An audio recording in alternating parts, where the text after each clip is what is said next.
ভাবুন, আপনি বহু বছর ধরে হেলথ ইন্স্যুরেন্সের প্রিমিয়াম দিচ্ছেন। হঠাৎ করে কোনো একদিন কোনো এমার্জেন্সিতে আপনাকে হসপিটালাইজ হতে হলো। হসপিটালে 5 লক্ষ টাকা বিল এলো। আপনি ভাবলেন হেলথ পলিসি করা আছে, কোম্পানি পুরো টাকাটা পেড করে দেবে।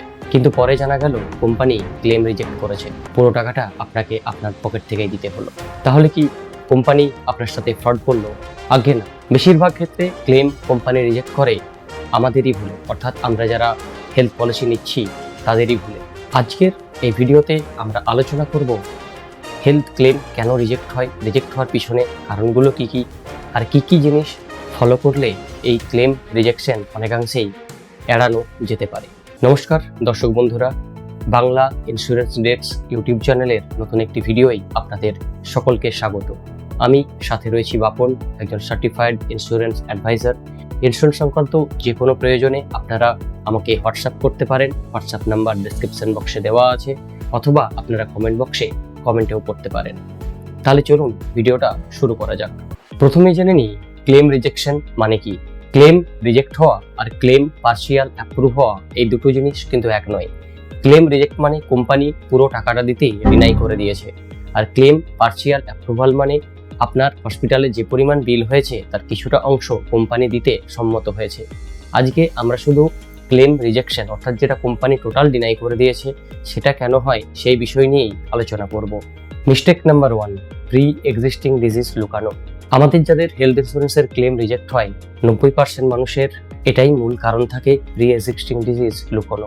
অর্থাৎ আমরা যখন আমাদের প্রপোজাল ফর্ম ফিল আপ করি, তখন সেখানে আমাদের যদি বিপি থাকে বা ডায়াবেটিস থাকে, বা হয়তো আজ থেকে 5 বছর 10 বছর আগে কিছু হয়তো অপারেশন হয়েছে, হয়তো সেটার জন্য আজকের দিনে আপনার কোনো সমস্যা নেই, কিন্তু তবুও সেটা আমরা আমাদের প্রপোজাল ফর্মে আমরা ডিসক্লোজ করি না।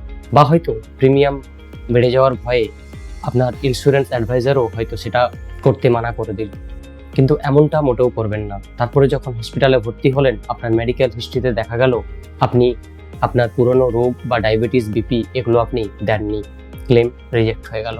কাজেই যখনই কোনো প্রপোজাল ফর্ম ফিল আপ করবেন, আপনার সাথে আপনার শরীরের সাথে যাই হয়ে থাক না কেন, সমস্ত কিছুই সেখানে ডিসক্লোজ করবেন। মিস্টেক নাম্বার 2, ওয়েটিং পিরিয়ড না বোঝা। আমরা অনেকেই পলিসি কেনার সময় ভেবে নিই যে এই যে মুহূর্তে পলিসি কিনলাম, বা সেই মুহূর্ত থেকে আমরা সমস্ত রোগের কাভারেজের মধ্যে চলে এলাম, কিন্তু না।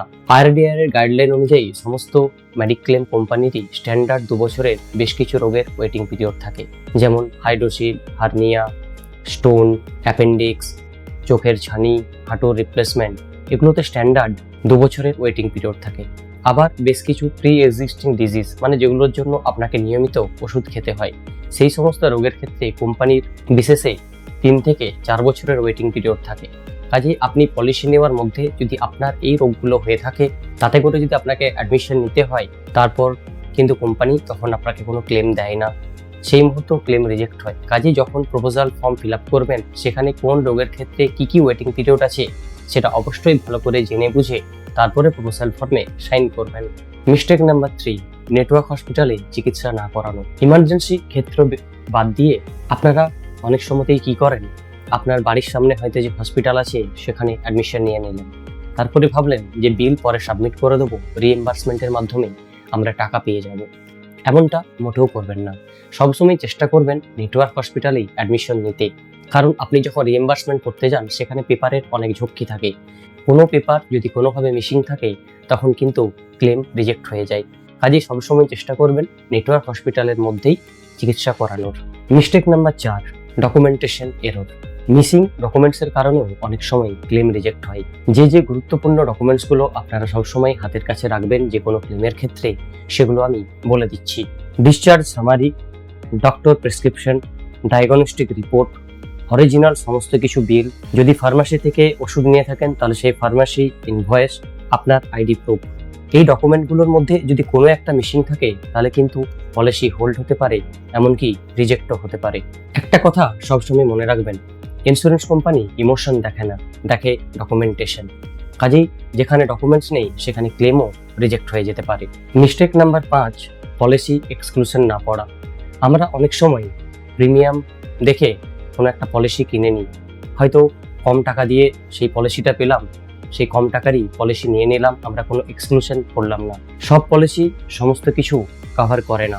যেমন অনেক পলিসি আছে রোবোটিক সার্জারি, কসমেটিক সার্জারি, সব পলিসি কভার করে না।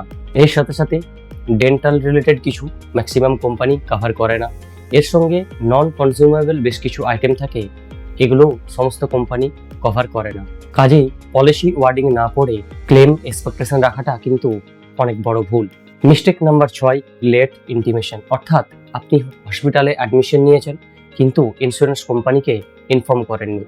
অনেক কোম্পানির পলিসি ডকুমেন্টে বলা থাকে আপনি হসপিটালে অ্যাডমিট হওয়ার 24 থেকে 48 ঘন্টার মধ্যে ইন্স্যুরেন্স কোম্পানিকে ইনফর্ম করতে হবে। ইমার্জেন্সি ক্ষেত্র হলো সেখানেও 24 থেকে 48 ঘন্টার মধ্যে কোম্পানিকে ইনফর্ম করতে হয়। এমনকি যদি প্রি প্ল্যানও আপনার কিছু করার থাকে সেক্ষেত্রেও কোম্পানিকে আগের থেকে ইনফর্ম করতে হয়। এই লেট ইন্টিমেশন অনেক সময় ক্লেম কমপ্লিকেশন ক্রিয়েট করতে পারে। মিস্টেক নাম্বার 7, ফেক বিল। হ্যাঁ, কথাটা শুনতে অবিশ্বাস্য লাগলেও এই কারণেও অনেক সময় পলিসি রিজেক্ট হয়ে যায়, পলিসির ক্লেম রিজেক্ট হয়ে যায়। অনেক মানুষজন আমরা আছি যারা হয়তো বদমাইশি করে আমাদের যা বিল হয়েছে সেখানে ইনভয়েস বাড়িয়ে পড়ে বা বেশ কিছু আইটেমের ক্ষেত্রে হিসাব বহির্ভূত আমরা হিসাব দিয়ে পরে বিল কোম্পানিকে সাবমিট করি। আমরা ভাবি হয়তো ইন্স্যুরেন্স কোম্পানি কিছুই চেক করবে না, কিন্তু একটা ইন্স্যুরেন্স কোম্পানি সমস্ত কিছু রিভেরিফাই করেই তারপরেই ক্লেম অ্যাপ্রুভাল দেয়।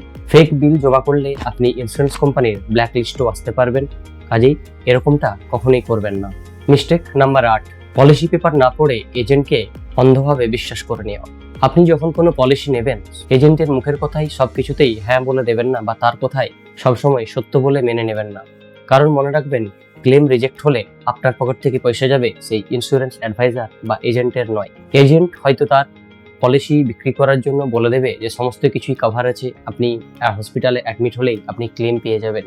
কিন্তু আপনি সবসময় পলিসি এক্সক্লুশনগুলো পড়বেন, পলিসি পেপার ভালো করে পড়বেন, তারপরেই কোনো একটা পলিসিতে সম্মত হবেন। সবসময় মনে রাখবেন, পলিসি ওয়ার্ডিংই হলো লিগাল কন্ট্রাক্ট, অর্থাৎ পলিসিতে যা যা লেখা আছে সেগুলোই কিন্তু আপনার সাথে আপনার কোম্পানির লিগাল অ্যাগ্রিমেন্ট। শেষত পুরো বিষয়টা আমি একবার সামারাইজ করে দিচ্ছি, যে জিনিসগুলো ফলো করলে আমার মনে হয় আপনারা ক্লেম রিজেক্ট হওয়ার হাত থেকে অনেকটাই মুক্ত হতে পারবেন। সবসময় প্রপোজাল ফর্ম নিজেরা চেক করুন, তারপরে সাইন করুন।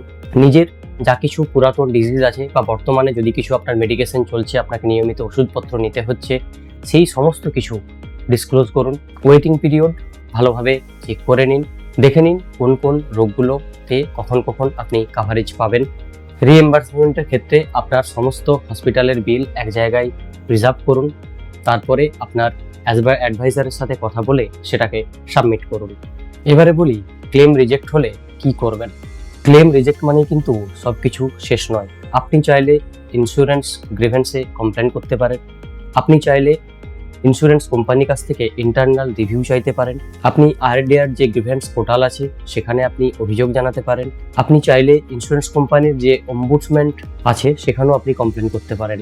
অম্বুডসম্যান বা এই সকল জায়গাতে কমপ্লেন করে অনেক সময় রিজেক্টেড ক্লেমও অ্যাপ্রুভাল হয়েছে।